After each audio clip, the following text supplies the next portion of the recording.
لي الالماني صعب ومش هتعرف تتعلمه بسهوله. كل ما كنت اسال اي حد كان دايما يخوفني منه، لا لغه صعبه، لا تقيله. بس اكتشفت ان احنا بنتعلم اللغات غلط. اكتشفت ان احنا لازم نبعد عن حاجتين. اول حاجه الملل، تاني حاجه ان احنا نتعلم وكانها ماده عندنا في المدرسه. فكنت محتاج حاجتين، لابتوب وعزيمه. فبدات ادور على احسن طريقه اقدر ان انا اتعلم بيها مش بس الماني، اي لغه انا عايزها، خصوصا ان انا وقعت في حب اللغات اصلا. فلقيت ان احسن طريقه اقدر ان انا اتعلم بيها لغه هو ان انا احفظ جمل.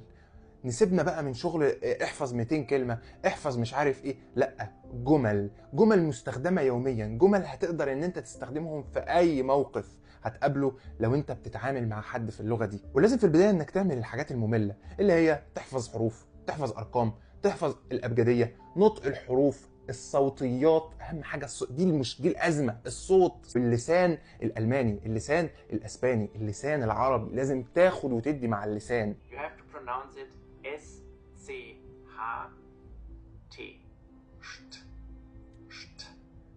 Zum Beispiel studieren.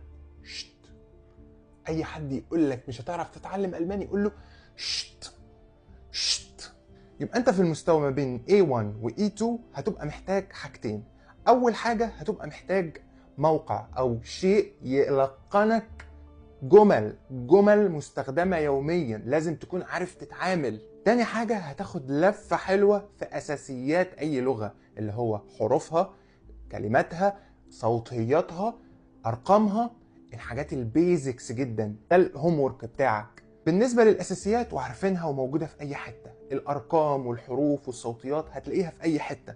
طيب عايزين جمل مستخدمه، عايزين برنامج او حاجه معينه تلقنا الجمل دي. هقول لكم على السلاح السري اللي بيلقني ويدربني على اهم الكلمات المستخدمه في اي لغه في الدنيا. برنامج واحد وهو بوسو. لا بعيدا عن الهزار، الابلكيشن تحفه فنيه. بيجيب لك الجمل المستخدمه يوميا، الجمل الحيه اللي انت فعلا هتستفيد بيها وهتستخدمها في اللغه بشكل كبير جدا، ويخليك تقراها ويكررها عليك ويحفظها لك ويخليها تكتبها، فبيحفرها في دماغك حرفيا.